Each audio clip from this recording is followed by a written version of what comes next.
Assalamualaikum warahmatullahi wabarakatuh.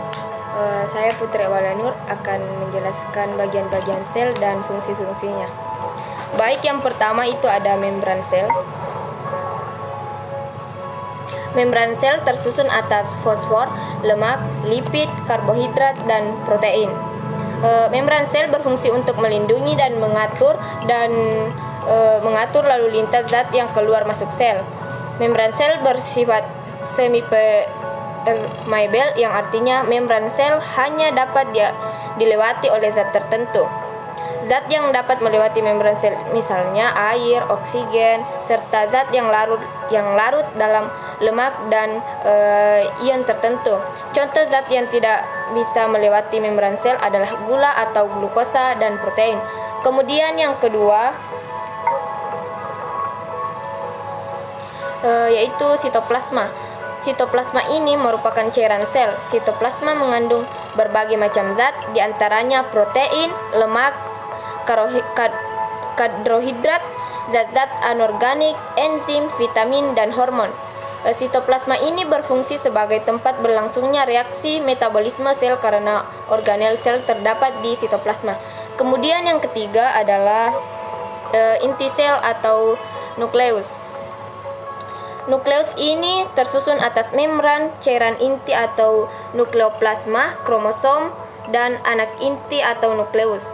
Cairan ini tersusun atas air, protein, dan mineral. Kromosom merupakan pembawa sifat menurun yang tersusun atas barang-barang kromatin. Nukleus berfungsi untuk mengatur seluruh kegiatan sel. Kemudian sel keempat itu ada mitokondria.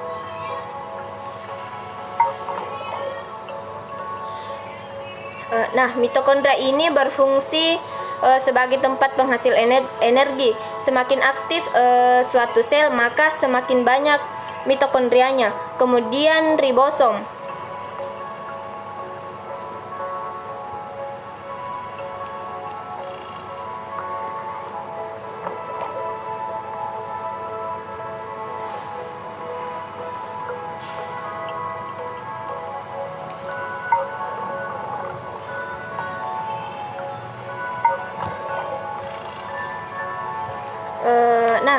Ribosom berfungsi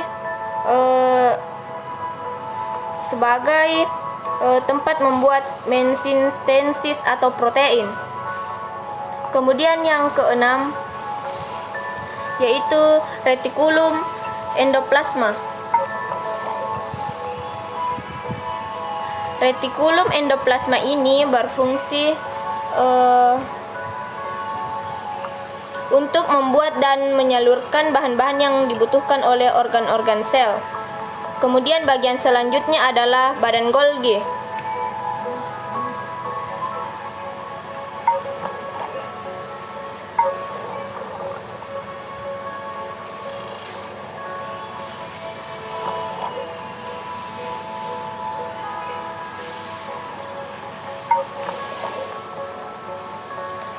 Jadi badan Golgi berbentuk seperti kumpulan kantong yang bertumpuk-tumpuk. Badan Golgi berperan untuk memodifikasi bahan-bahan yang dihasilkan oleh retikulum endoplasma dan menyalurkan ke organ-organ yang membutuhkan. Selain itu, badan Golgi juga yang membentuk dinding sel.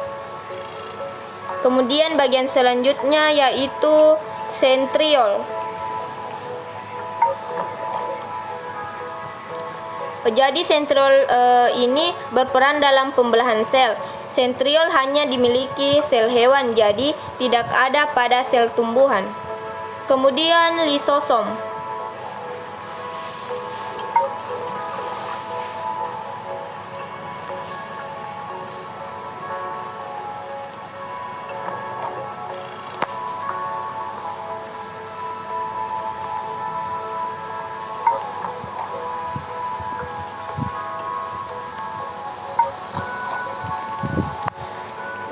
Lisosom merupakan organel berbentuk kantong yang berisi enzim pencernaan.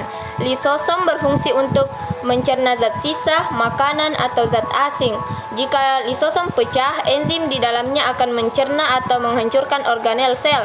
dan akibatnya sel akan mati.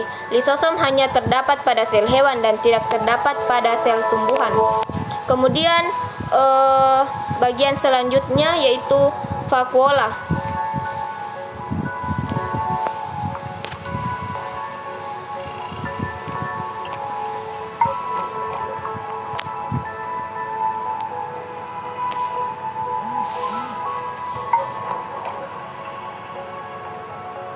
Nah, jadi vakuola berarti ruangan sel. Pada tumbuhan yang sudah tua, vakuola berukuran besar dan berisi cadangan makanan. Sedangkan pada hewan vakuola berukuran kecil. Pada protozoa terdapat dua jenis vakuola, yaitu vakuola makanan dan vakuola kontraktil. Vakuola makanan berfungsi untuk mencerna makanan, sedangkan vakuola kontraktil berfungsi untuk mengeluarkan zat sisa dan mengatur keseimbangan air dan sel. Jadi sekian penjelasan dari saya. Mohon maaf atas kekurangannya. Wassalamualaikum warahmatullahi wabarakatuh.